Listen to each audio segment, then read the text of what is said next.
Let's check the TIG welding section 12. So TIG welding, as you know, is one of the whenever there is a talk about quality of welding, TIG welding ranks very high. The deposition efficiency is also that the entire wire is converted into the weld metal, so that efficiency is also very good. Only thing is it's a slow process. So the efficiency of the guy who is welding, that is low in this, and it is not considered to be highly productive welding technique. But when it comes to quality and very high quality requirement, their TIG will rank very top. Usually you will see the TIG process GTAW used in the welding of piping most, because I've never seen welding of TIG in plate unless there is a very difficult situation, or where there is structural member where the root pass is very important. There you will go for TIG, but the TIG process is very expensive. Because you're talking about using 100% argon gas. Many times in the piping we are supposed to do, in stainless steel we are doing purging also, so that again argon gas, more involvement there. So all in all, the TIG process is like that. So let's go and have a look at this process by the help of video also, and also all right, this is the Everlast PowerPro 256. It can function as a TIG welder, a stick welder, and a plasma cutter. Right now, let's quickly go over how you set this up specifically to be a TIG welder. Wire connections, and gas connections, and power connections and such. And immediately, if we zoom into there, you can see right here at the right, we have the one big wire with the connector at the end.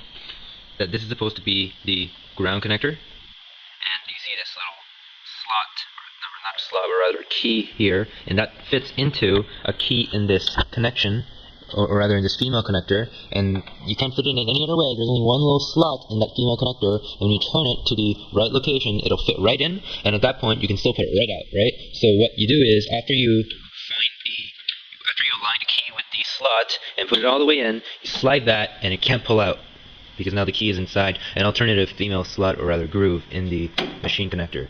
And now that wire, that one big wire, goes down through this little loop into this ground clamp.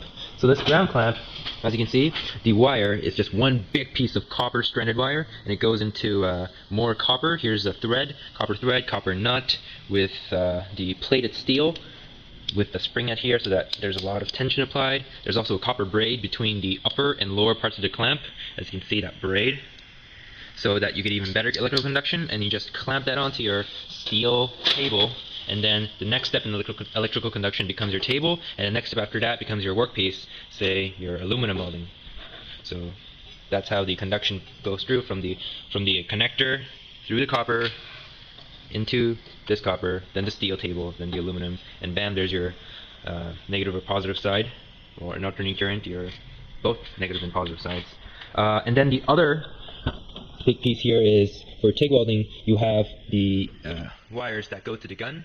In this case, it's just one big wire, of course, with a control wire that's separate. Right now, let's just talk about the one big wire that goes into the TIG gun.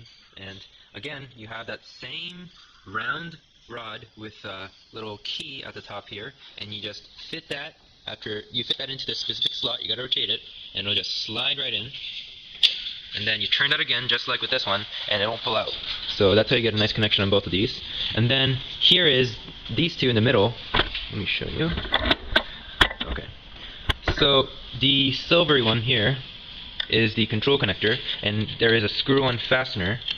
So you just unscrew that, and you should be able to pull it out. As you can see, there's a bunch of female pins here, but there's only actually 2 pins used.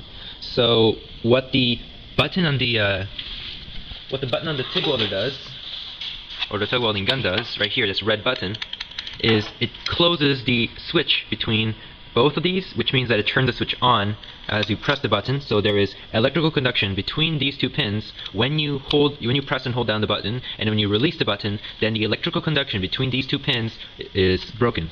So that's how the electronics inside this TIG welder / shutter function machine knows when you press the button or not, by just knowing when electric current can pass through these 2 pins or not. And again, this has a little female slot, and there is a male dimple here, so that you can only arrange it in the one orientation. And all you have to do is you have to find that orientation by rotating the male pin, and then when you've got it, it just slides right in. Then you screw that fastener right in there to make sure it doesn't come out, and that works out pretty well. Then there is also the gas and this is for your shielding gas.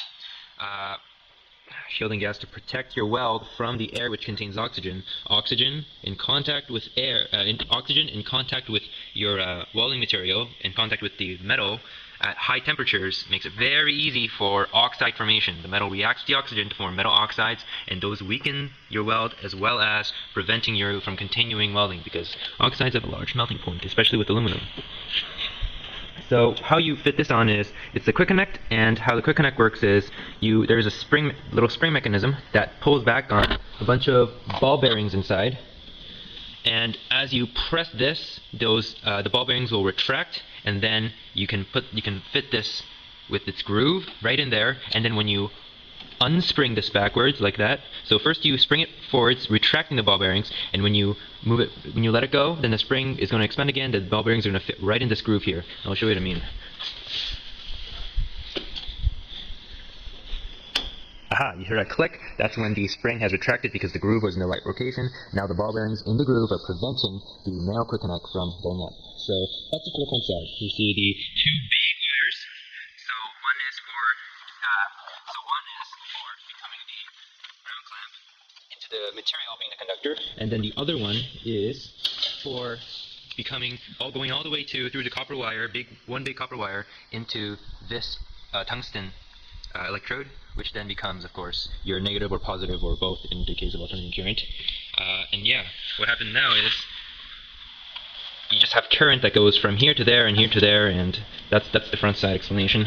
While shielding gas, of course, constantly pours out of this cup. And you control how you weld with the button, and that's it for the front side. Now, how does the machine get its power, and how does the machine get its gas? That's the thing. We know that there's just a switch here, there's a current being flowing from this to this, and there's a gas flowing from here into the into this gun. There's a as you can see, there's the hose, and then there's the heavy wire. So this heavy wire is for the electric current, this hose is for the gas, and then when the gas goes in here, through here, and shoots out of that cup, and it just shields it up. Yes, okay, I want to splinter some of this. Alright, so this is the back of the Everlast machine, and as you can see immediately, there's this big thing, and with two ports, one inlet, one outlet, and this is actually just the water vapor filter for the plasma cutter, and you don't need to worry about that for TIG welding. And then here are two alternative connections for putting in your alternating current at 220 volts, right here, or down here. And in this case, we're actually using the lower input, and it'll be coming out from here to here. So it's 3 wires, and there's an extension cord right here, as you can see, like that and like that. And you just put that in there, then the extension cord goes into here, and your mount stationary female socket connector as usual. Okay, so that's it for the power of the TIG welder, and now let's cover the gas. So the gas, as you can see, there is a brass barb that connects to this silicone tube, and this tube is held onto the brass barb with hose clamp connector, and that's just, you need that clamp, otherwise you'll have leaks of your shielding gas. And yeah, leaks in general, not good. And the tube, if you trace it along, you'll see that it goes into this regulator. So this is the gas regulator for the flow rate to be adjusted. So in this case, this particular argon regulator, we have turn clockwise to shut off the flow or lower it, and then turn counterclockwise to open up the flow. And there is a little ball bearing inside there, and depending on the flow, you see an increase in that ball bearing. Yes, and then there is the pressure gauge that tells you what the pressure of the tank is. And whenever you want to use the welder, you just turn this on. You see that pressure gauge indicating the pressure of the tank, and then if you turn this on, it won't have any flow because it's a good airtight seal here. It's a good airtight seal at the back of the machine here, and the switch of the TIG gun is not turned on, hence there will be no flow, zero flow. But if I do press the trigger while this machine's on, it will flow. Other than that, just make sure you have that. There's another barb here. It's not brass this time, it's stainless steel. You still want that hose connector. And Alright, so for the purpose of explanation, I've taken off this regulator, and let's just examine the connection part in more detail to the canister of gas. You see there is this round port with a little porous copper inside here, or copper or bronze, maybe brass, and then this little nut piece, or not a nut piece, or bolt piece here. So how it works is, as you turn this bolt, this hollow bolt, I guess that's a good word, you'll get a compression at the round piece, and that'll form an airtight seal on the canister. Now let's examine the inside of the canister to make sure exactly we know what the interface, how it works. As you can see, there's no like rubber inside there, it's just metal, and it's probably brass or bronze, probably brass, and of course you see those female threads all around, such that when you put in that bolt from the regulator, the rounded part, as we saw before, this round part is just going to fit inside that, and then you're going to press up against it so hard that you get a good seal. Okay, so let's go over the installation of the regulator onto the canister. When you get this canister, you're going to get it coming with this cap on the top, and that's to protect this top from breaking should this canister fall over and hit something. And if it hits something, all that gas is going to come out through probably a leak that happens somewhere during a leak that happens through a crack after it breaks, and that is very, very bad, especially if you're dealing with, say, compressed oxygen, because that's very flammable. So yes, you're going to have this cap that's going to be threaded on, and after you get this canister and you firmly mount this canister so that it's not going to fall over with any easy budging, then you can remove the cap here, and then before installation you want to release some high pressure gas to remove the contaminants like dirt from the female port of the canister. Install the regulator, then you can turn on the machine by switching on the circuit breaker. Optionally connect the machine to earth with copper wire to copper or stainless steel rod buried over 2 meters in the ground. Let's cover the TIG-gun and its assembly. So it'll come with the frame up to here and there, and the switch will be there. This part down here will come probably too. And let's see this TIG-gun and take it apart, then put it back together. As you can see, the tungsten's sticking out only a few millimeters, or 1/8 of an inch. You don't want that to be sticking out too much, otherwise you won't get good shielding on your weld. First thing to see is, ooh, what's this big thing back here? Why does it have to be so long? The reason is the tungsten rod that you use is pretty long, as you can see. So you want some kind of hollow back there, this big hollow down there, so they can just fit this cap over it and make a nice seal there. And in fact, this also has another function. As you tighten down this end cap at the back, you also are tightening down the collet, and I'll tell you what I mean by that very soon, right here. Aha! So as you can see, there is the tungsten rod. In this case, I'm using 3 32nd inch 2% lanthanated tungsten, and we have that as our lanthanated tungsten rod, and I'll set that aside. And then we have this, which is the collet.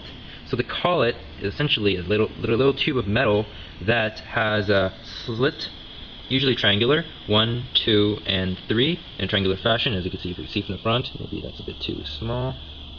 Oh. So I hope that makes it clear. So those 3 slits allow this collet to compress onto this tungsten rod if it goes into another narrow slit, and I'll tell you what I mean, and I'll show you what I mean by that very soon.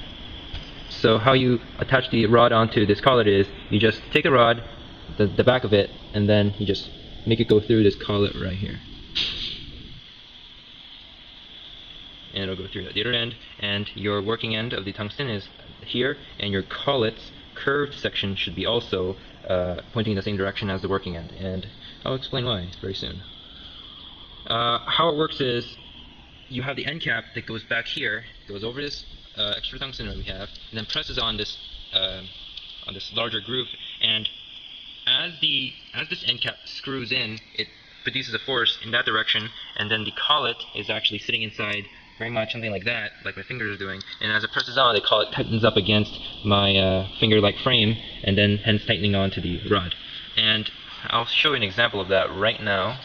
So let's put the tungsten with the collet with the end cap here, and let's not tighten it very much at all, as you can see. And now in this case, I can willy-nilly move the tungsten piece, right?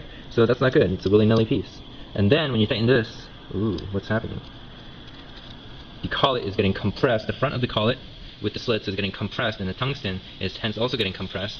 And then I can't really move it anymore. How does this happen? Let's see it in more detail by also examining the front assembly. So let's remove the end cap, the tungsten rod, and the collet, and now take off this ceramic cup. The ceramic cup, the reason the ceramic is because it has extremely high resistance to high temperature. It doesn't melt very easily. And when we take it off by unscrewing it, we see, okay, this is not ceramic. This plastic white piece should be able to come off. There we go. So this piece just fits in the back of the ceramic piece, just as like a little seal to be placed right here at the front of the gun, as you can see. And yeah, let's leave the plastic seal and the ceramic down there too. So, wow, what is this? So this is another little, I guess you could call it an electrode holder, and you can unscrew that from the gun. So this gun, what you start off with is this entire assembly here with the female thread at the front and the female thread at the back. And then first off, you probably want to attach this piece. You'll see it like a little dome-shaped groove in the dome shape at the front, and little good thread at the back, and you just screw it on like that. And here is where with the explanation of the collet, as you saw, there's a round part of the collet with those slits, and inside there, if you see very, very closely, there's very yes, that would be a good way to do it. A narrowing of the tunnel, so that the more you fit this collet into this tungsten holder, collet compresses onto the tungsten. I hope this is a clear enough explanation of how the collet functions. Okay, so yes, let's reassemble this. So first, the tungsten holder, making sure that the dome is at the front, and then in fact, you can't even assemble it like this, so you don't have to worry about it so much. Just the right thread at the back. Okay. Good. Just turn it like that. Maybe you want to give it a bit of a tightening with the pliers, but right now it's okay to just do it with the hands. And then you attach the that plastic piece. It'll fit one way. It can't fit the other way very well. So it'll be good. Now let's fit on the ceramic cup. And again, this won't be able to fit on very nicely like this, so you'll only be able to do it one way. And you'll, of course, if you just for the sake of doing it right the first time, you'll see that it's a little group, it's a dome-like shape where you're supposed to mount it into, and it's a relatively straight piece.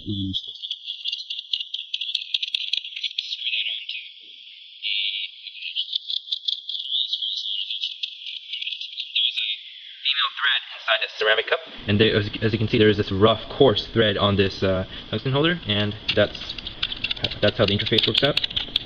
Alright, so now we've got the tungsten holder and the plastic seal and the ceramic cup in place. Now we can work with the back. Again, you want to insert the tungsten with the working end in the same direction as the collet dome end, and then you can just place it right in here. You'll see the tungsten at the front side there. And that's good, because you'll be able to adjust how much tungsten goes in later. Now we take the end cap and just kind of fit it in.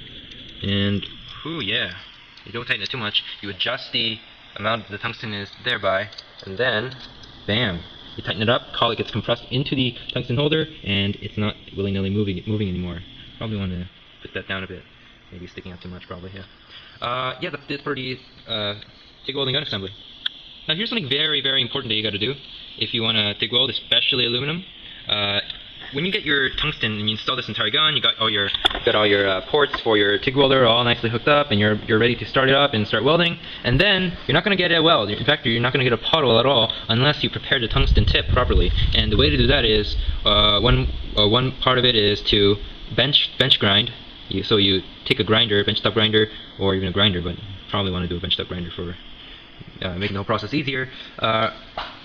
You apply a large current, say 170. In fact, I'll show you. So not that high, maybe 177 or so. So in that range, about 150 to 200 amps. Of course, it depends on how large diameter your tungsten is too. But right now, for our 3/32 inch diameter 2% lanthanide tungsten electrode, the about 170, 180 is all right. What you want to do is take a piece of copper plate, or in fact any object of copper. Make sure that it's got its conduction to the. You apply DC, and using the 170 volt. Okay, so maybe go further on the steps. So pulse off DC, 2-touch for ease of operation. TIG. Forget about AC frequency. We're not using that. Currents at 170 to 180. Pre-flow at 3, post-flow at 3 or so, upslope 0, downslope 0, start amps and end apps 5.5. Start and end apps is not so important when you have extremely low up and down slope. So yeah, okay. So then essentially what you're doing is you want to apply a high current from the electrode to the copper. And copper is used because it's a good conductor. It's a good conductor. And what will happen is you'll get a nice ball at the end of this tungsten, and that ball, that clean ball, will allow you to weld much better than you would without this process. So this is very, very important. You try welding without this process, it will not puddle. You'll get all sorts of nice black and white and blue oxides, and not gonna happen. I've tried it, trust me. So to reiterate, the process is you take a piece of copper plate, you make sure that it's on the table, on the steel table or other table that's conductive, connect it to the clamp, and then you put the proper settings, as I said, or depending on your application, depending on actually not your application, sorry, depending on your tungsten composition and diameter, and then you get very close to the copper, you press it, and it goes like, and then you release it, and then as it cools down, you'll see a little ball forming. If it's not big enough of a ball, then you want to do it again. If it's too big of a ball, maybe you want to cut off the front piece of the tungsten, release the collet pressure, move it back forward, and then try it again with the another section of the tungsten. That's why the tungsten is so long. Leaves you room to cut off the front ends if you make an error or something, contaminate the tungsten, and then try again. Yeah, so make sure to do this. And that's it actually. So we've covered how to install the connectors to the right ports at the front and at the back, how to turn the machine on, a basic guide to how to configure the settings here for TIG welding, and of course the very necessary balling up at the end and grinding up the top too, that helps too, grinding the tip, and yeah, those are the three things. Ports, settings, tip. That's all you need to know. Before, and then there's the welding. Okay.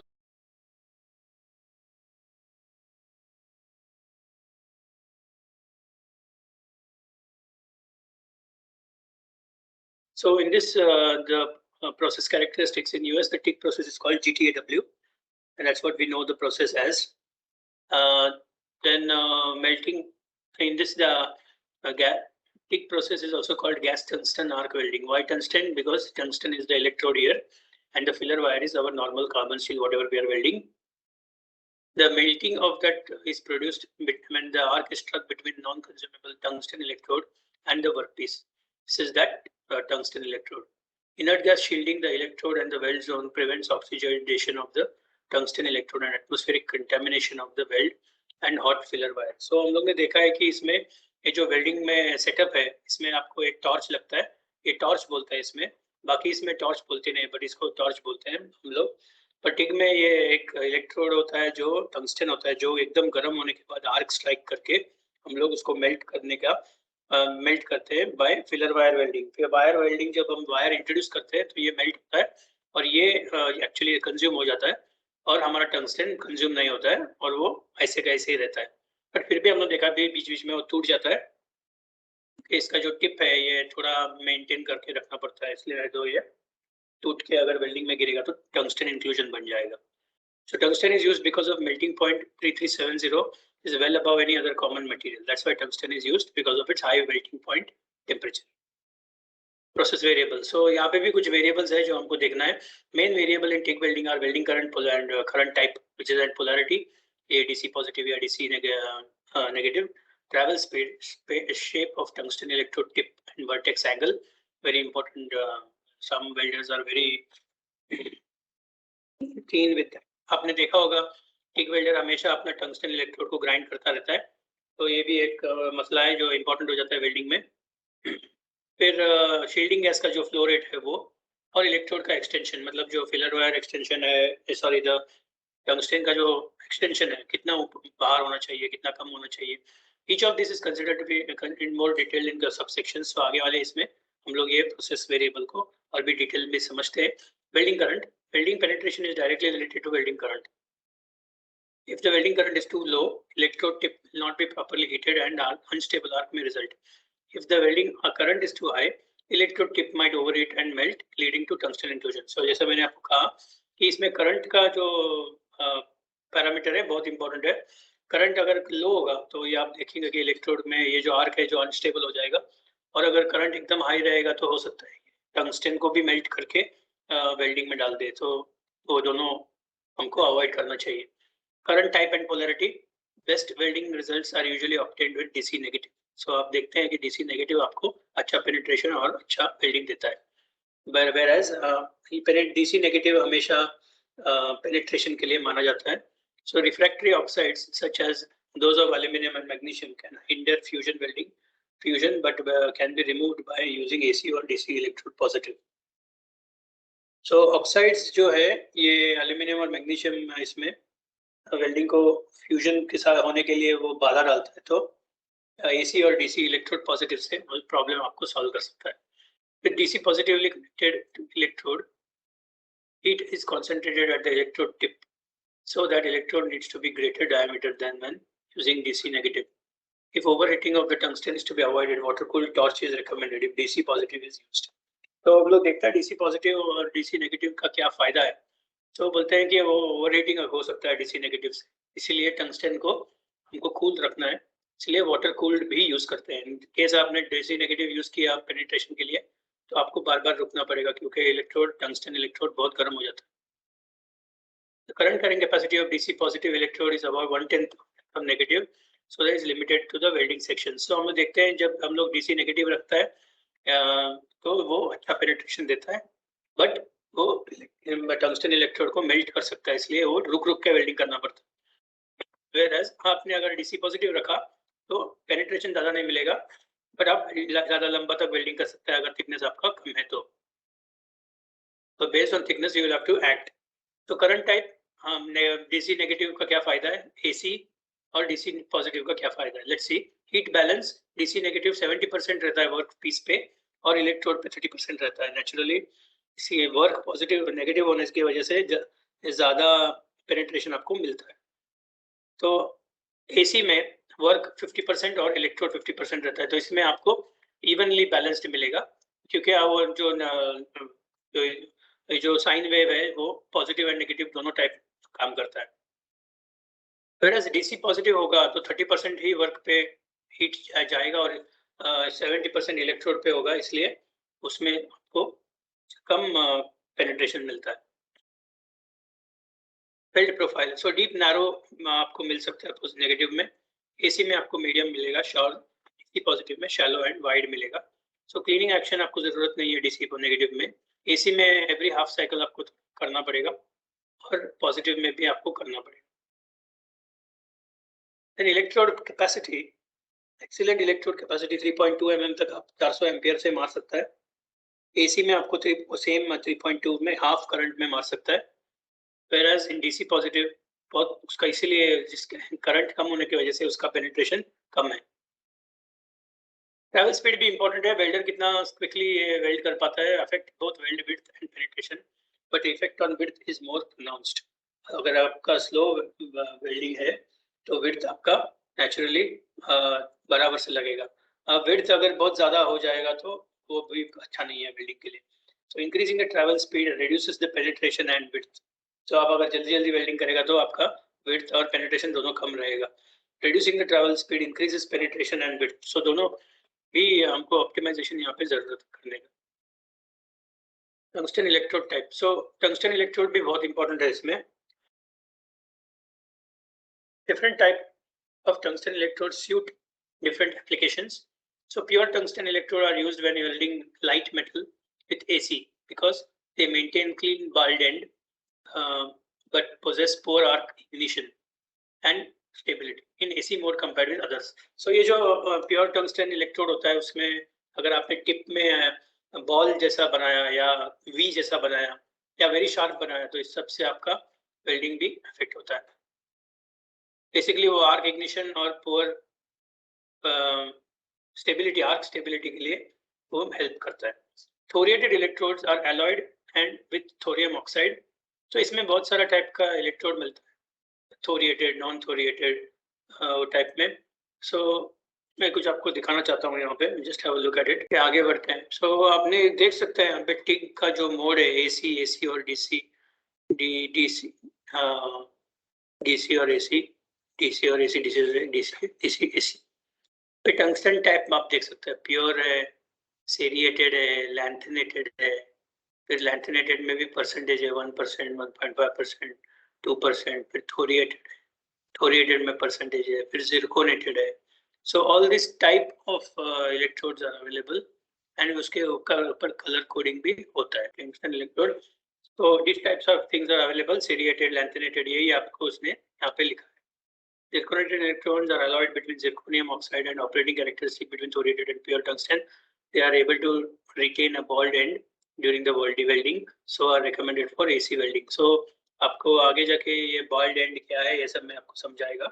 Shape of tungsten electrode tip यही है इसका. bald end मतलब ऐसा, electrode tip with bald end. ये हम लोग video में भी देखेंगे कैसा बनता है ये. So DC negative thoriated, serrated or lanthanated tungsten electrodes are used with end ground to a specific angle, electrode tip and vertex angle. मैंने कुछ वीडियोस देखा यूट्यूब पे जिसमें एक्सपर्ट वेल्डर्स जो अमेरिकन वेल्डर्स है उन्होंने आपको ये टिप के बारे में जानकारी दिया है. नाउ यूट्यूब का जो कॉपीराइट पॉलिसी है उसके हिसाब से इसलिए मैं वो वेल्डिंग वो जो वीडियो आपको शेयर नहीं कर सकता हूँ, बट मैं कोशिश करूंगा ये लिंक आपको नीचे देने के लिए. वो देखेगा तो आपको आइडिया आ जाएगा. So with DC, then as a general rule, the length of the ground portion of the electrode tip should have equal length equal to approximately 2 to 2.5 of the electrode diameter. So ये जो length है इसका diameter का 2 to 2.5 times रहेगा तो काफी है. So when you use AC electrode tip is ground to flat to minimize the risk of breaking off when the arc is initiated. So ये जैसा आपका pencil break किया है ऐसा करता है so that ये tip बहुत गर्म होने के बाद welding में गिर जाएगा इसलिए. So when vertex angle is decreased, width increases. So जब आप vertex का angle कम करता है, ये जो angle है 15 डिग्री 30 डिग्री, तो आपका जो bead width है वो ही बढ़ता है. So ये बहुत important है कि आप tungsten electrodes को किस तरह से यूज करता है और ये बहुत बार स्किल ऑफ द वेल्डर पे निर्भर करता है. बहुत सारा वेल्डर्स बॉल्ड एंड यूज करने में बिलीव करता है, कुछ लोग टिप तोड़ देता है, कुछ टिप बरकरार रखता है. ये आपको हमेशा वेल्डर से बात करके ही मालूम पड़ेगा. तो to produce a bald end, electrode is ground, arc initiated and then current increased until it melts the tip of the electrode. तो ये कैसा करना है ये वेल्डर को अच्छी तरह से मालूम होता है. तो देखते हैं शील्डिंग गैस का क्या महत्व है टिक वेल्डिंग में. So argon, helium or mixture of argon and helium is used. For austenitic stainless steel, some cupronickel alloys, argon with up to 5% hydrogen improves penetration and reduces porosity. और हम लोग ने copper nickel में भी देखा है, वहाँ पे भी हम लोग ने परसेंटेज ऑफ गैस देखा है हमेशा. फिर इसमें what we call normal stainless steel में 100% आर्गन और ये मिक्सचर भी यूज करके करता है. Characteristics of argon and helium shielding gas for TIG welding. तो इन्होंने इसको कंसाइज करके एक टेबल फॉर्म में डाला है and I want that all the people should put this in their notice boards and everything. So argon lower than with helium, which can be helpful when welding thin sections. Less change in arc voltage with variation in arc length. So performance is for each arc voltage. Helium higher than with argon. Arc is hotter, which helps in welding thick sections and viscous metals, light nickel and all that. So helium को add किया जाता है उसमें, तो ज़्यादा आपको penetration मिलता है. So argon lower than with helium produces a reduced penetration, heating power of the arc. High advantages when welding metals with high thermal conductivity and thick material.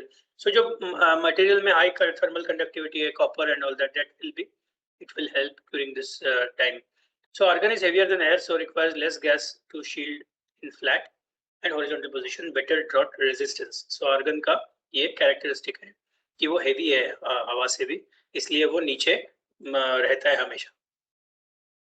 So protection of the weld देता है. Helium is lighter than air and requires more gas to probably shield the weld. Exception overhead welding.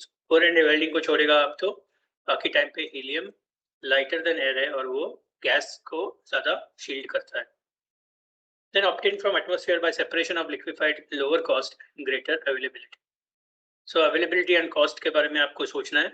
Obtained by separation from natural gas, lower availability and higher cost. So helium easily आपको available हो जाता है, but उसका थोड़ा cost ज़्यादा है.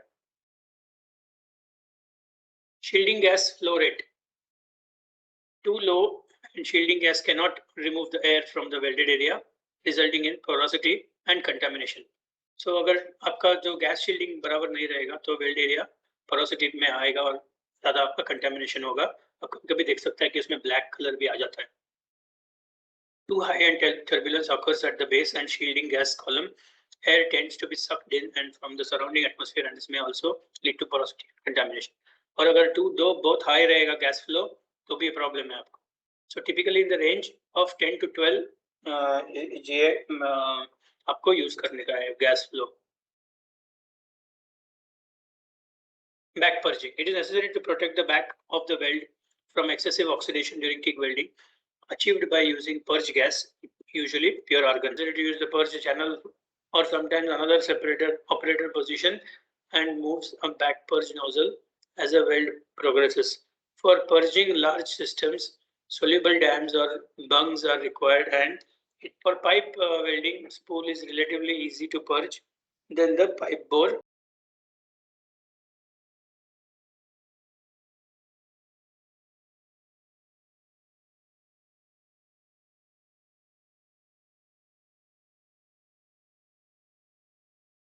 It can be a complex operation. तो purging करना कोई आसान बात नहीं है. बहुत बार हम लोग पर्जिंग के लिए वीडियोस देखते हैं. इसमें पर्जिंग आप सोल्यूबल डैम से भी कर सकता है, या पर्जिंग के लिए अच्छा खासा रबर का सॉल्यूशंस भी आता है. सॉल्यूशन मतलब ये जो उसमें हवा भरता है, बाद में वो जो पाइप डायमीटर है उसको पूरा ब्लॉक करता है. The initial stage of back purging is to exclude all the air in the back of the weld, and having allowed sufficient time for this, the flow rate should be reduced to start the weld, and there is a positive flow. Typically 4 flow rate 4 per minute. Now for example आपको back purging करना है तो वहाँ पे आपको argon लगेगा gas, और argon gas फिर उसमें फिल होने के बाद ही आपको ऑक्सीजन निकाल के ऑक्सीजन मॉनिटर या पर्ज मॉनिटर से चेक करके ही आपको वेल्डिंग कर सकता है. So back purging should be continued until 2 or more layers of welding have been deposited. So ये कभी-कभी एक पास नहीं, आपको 2 पास करना पड़ेगा, उसके बाद ही आप पर्जिंग बंद कर सकते हैं. सो पर्जिंग आपको याद रखना है सिर्फ स्टेनलेस स्टील में या कॉपर निकल में, इसमें ही आप यूज करते हैं. कार्बन स्टील में ये बैक पर्जिंग का जरूरत नहीं रहता है, इसलिए आप और carbon magnesium steel it's possible to make satisfactory weld without back purge. Electrode extension. So electrode extension का देखते हैं कितना ये बाहर stick out आ सकता है. So the distance from contact tube to the tungsten tip, because of the contact tube is recessed inside a gas nozzle, this parameter can be checked indirectly by measuring the stick out length as shown below. ये जो stick out length है इसको stick out length बोलता है. So ये जो length है ये vary करता है हमेशा. ये सारा इसमें बहुत important है TIG welding में. So if electrode extension is too short, electrode tip will not be adequately heating, leading to unstable arc. So unstable arc आएगा आपका अगर ये electrode बाहर बराबर से नहीं आएगा तो. And if the extension is too long, then the tip might overheat and it cause melting, और tungsten melting होके वो welding में गिर जाएगा. So as a rule, stick out length should be 2 to 3 times the electrode diameter. Generally ये क्या है, welder का skill के ऊपर निर्भर. Filler wires usually have a similar composition to the parent metal, but contain smaller addition of elements that will combine with any oxygen or nitrogen. Tungsten inclusion. Tungsten inclusion का ये आपको बहुत problem आएगा इसमें TIG welding में, क्योंकि आपका जो अगर इलेक्ट्रोड टिप बहुत शार्प रहेगा तो हो सकता है. Small fragments of tungsten that enter the weld will always show up on the radiograph because the relatively high density of this metal, and for most application it will not be acceptable. Thermal shock of the tungsten causing small fragments to enter the weld pool, in common causing tungsten inclusion, and that is why modern power sources have current slope up device to minimize the risk. For tungsten inclusion, small fragments of tungsten that enter the weld will always show up on the radiograph because relatively high density material, and for most application will not be acceptable. Naturally, it will tungsten inclusion are not considered to be acceptable in any spec. Then thermal shock to the tungsten cause small fragments to enter the weld pool is common cause of tungsten inclusion, and that's why modern power sources have current slope device to minimize this risk. Then this device allows the current to rise to set value over a short period to tungsten is heated more slowly and gently. That is the reason there modern power sources taking care of this problem. Crater cracking. So one form of solidification cracking which some filler metal are sensitive to is modern power sources that have the current slope out device, so that end of the welding, when the welder switches off, the current is reduced very gradually and the weld pool gets smaller and shallower.